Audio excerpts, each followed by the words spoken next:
Toydoken! Thank you again for tuning into another Toydoken review. Today, we're going to be looking at the Jada toys Blanka and Sagat. I'm really excited to look at these two because they're so different from all their other Street Fighter figures in terms of size, scope, colors, and new articulation. There's just a lot of exciting stuff going on, and we'll get into all that soon. The 5 categories I'm going to be covering are initial impressions, accessories, articulation, size comparison, and final thoughts. You know, I knew these figures and boxes were going to be big, but it still surprised me when I got them in hand. I mean, take a look at Giles versus Blanka. The size difference is crazy. Anyways, enough about the boxes. Let's take a look at the figures. Bam! Right off the bat, it's so cool to see how tall Sagat is. You can't really tell next to Blanka because Blanka's pretty tall as well too, but you know, you'll see later in the size comparison that Jada Toys did not hold back on giving us a properly sized Sagat. Right? Both these figures have so much going on for them in terms of size, articulation, and unique sculpts. It's crazy they retail for $35. All right, let's take a closer look at the details. Both Blanka and Sagat have unique markings on their chest and abdomen. I mean, take a look at the scar. It runs all the way through from the bottom to the very top. You know, it's got this beautiful matte finish and wash to show off the muscles. You know, all the wraps look really good.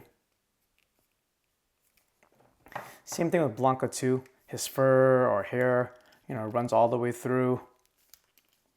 Arms, color looked really good. And you know, Jada really nailed it with the soft hair. I feel like long hair has been such a big problem in the action figure world for so long. And I think Jada solved it. This doesn't hinder the articulation at all. Yeah, this Blanka is really, really cool. Both of these figures come with what I think every action figure needs to come with, a regular head and a screaming head. And both of these look really, really good. I mean, I like the screaming one just a little bit more because the teeth are cool, but yeah, both are really nice. Paint applied is really clean. You know, I mentioned earlier, both the hair are super soft and pliable. And what's really cool is the screaming one, the hair is a little bit crazier than the normal one. You know, that's on the back and you don't really see that, but it's cool they did that.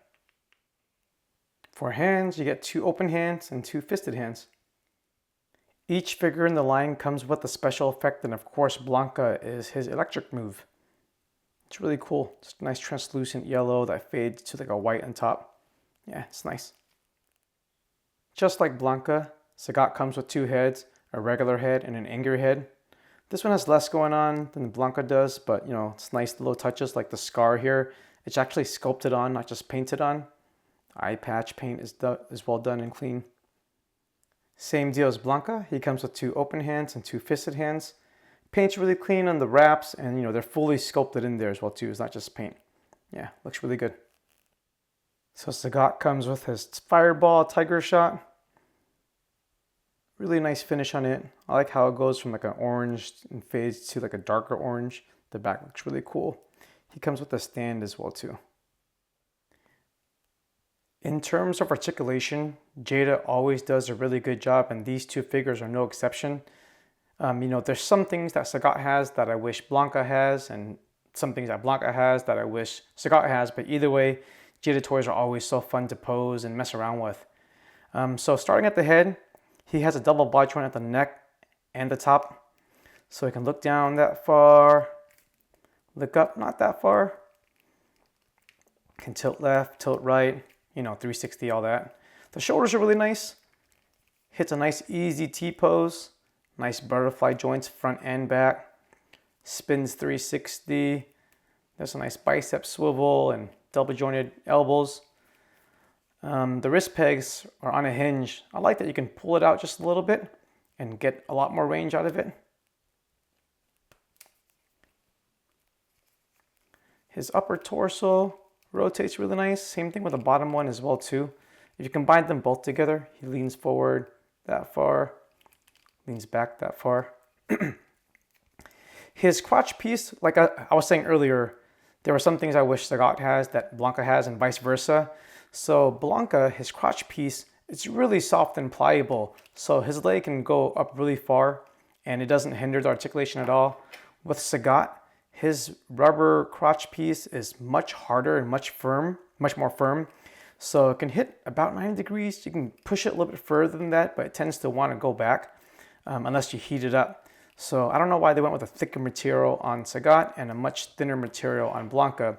But anyway, he can hit about 90 degrees. He can't really go back very far. He has thigh swivel, double jointed knees, boot swivel that's hidden with the wraps. That's really nice. Ankles go up far, rock back far. I'm sorry, pivot up and down far. Nice rocker. And yes, we finally have toe pivot. This is so good. So happy we finally got this on Jada Toys figures. Jada Toys figures. All right. Let's take a look at Blanka. So Blanka does something that's really unique on the head. Here, I'll pop the head off for this. But instead of a ball joint on the bottom, he has a hinge. You can kind of see it there. But that allows his neck to look back really far. Here. With the head on, he can look almost straight up. It's crazy. Go down that far. And same thing. The hair is so soft, it doesn't hinder the articulation really. Like imagine this on a Dragon Ball Goku figure. So head articulation on this guy is really, really good. Same thing. Oops. That's weird. Shoulders, hit a nice T-pose. Move forward and back. It's a little bit tighter than on Sagat, but still good. Same thing, 360, bicep swivel, double jointed, elbows. Same deal with the wrist hinge.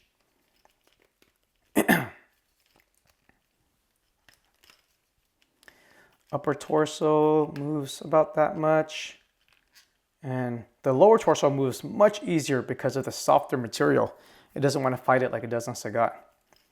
So the legs on him kicks up like way past 90. Like he could touch his own forehead.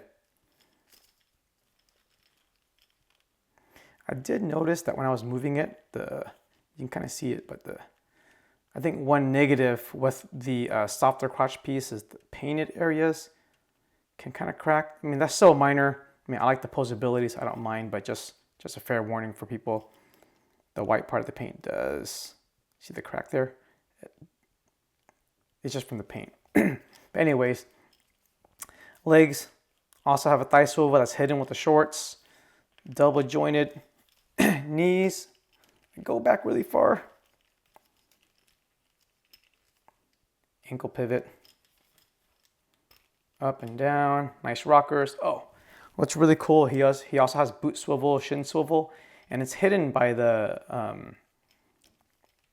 it's hidden by this piece right now. Sorry, I'm having a brain fart moment. But what's really cool is the shin swivel, his fur piece kind of goes beyond it. So where it plugs in, I mean, it's so seamless and hidden. It's great. And sorry, cuffs, that's what I was thinking of. But yeah, you can kind of see the boot swivel in there. Anyway, both these figures have such great articulation. You know, no toe pivot, which I wish he did have. But yeah, both figures, so much fun. For size comparisons, here we have them with their counterparts, Guile and Dalsim. I think these all look great together with their different heights and styles. I cannot wait for the rest of the figures in this line. All the prototypes they've shown so far look fantastic, and Jada Toys just continues to learn and gets better with every single wave. Here are other Jada Toys figures from different properties, specifically Cyberpunk Edge Runners, Lucy and David. The addition of soft goods in this particular line makes them stand out, and I cannot wait to get my hands on Rebecca and Maine for Wave 2. Here are other Street Fighter figures made by different companies, SH Figuarts Cammy and Ryu. I have so much love for the SHF Street Fighter figures because they're what drew me back into toy collecting and toy photography back in 2021. This was before Jada Toys came into the picture, and these were the only 1/12 scale Street Fighter figures. I truly think that their discontinuation and high demand is what inspired Jada Toys to fill that void. Here they are with Storm Collectibles Street Fighter 6 Ryu and Street Fighter 2 Balrog. Storm Collectible figures typically look amazing, They are pricey, but the biggest drawback for me was always their bigger size. But I guess next to Blanka and Sagat is not as noticeable. I am, however, really excited for their Storm Arena Street Fighter Alpha figures. I played Alpha more than any other Street Fighter and prefer that art style, so that will be a fun comparison whenever they come out. Throwing some domestic figures into the mix, here is Marvel Legends Doctor Doom and Venom from the King in Black Null 2-pack. I do think they scale perfectly, and if you want to do some Marvel vs. Capcom stuff, you absolutely can. Lastly, we have the Black Series Stormtrooper and Mezco Casey Jones. For my final thoughts, I'm really happy with these figures. Not only do they look awesome, they're just super fun to pose around. I think they're an unbelievable value at $35. I do wish Sagat had the soft crotch piece that Blanka has, and I wish that Blanka has the toe articulation that Sagat has. But more importantly, just Jada Toys continues to improve upon every single wave, and that gets me even more excited for all their upcoming characters like E Honda, Zangief, Balrog, and Akuma. I think that about wraps it up. If you're enjoying my content, don't forget to hit the like and subscribe button. I'll drop a Big Bad Toy Store link for these in the description. Any orders you make from that link will go to support this channel and everything that I do. Thank you so much, everyone. I appreciate you all.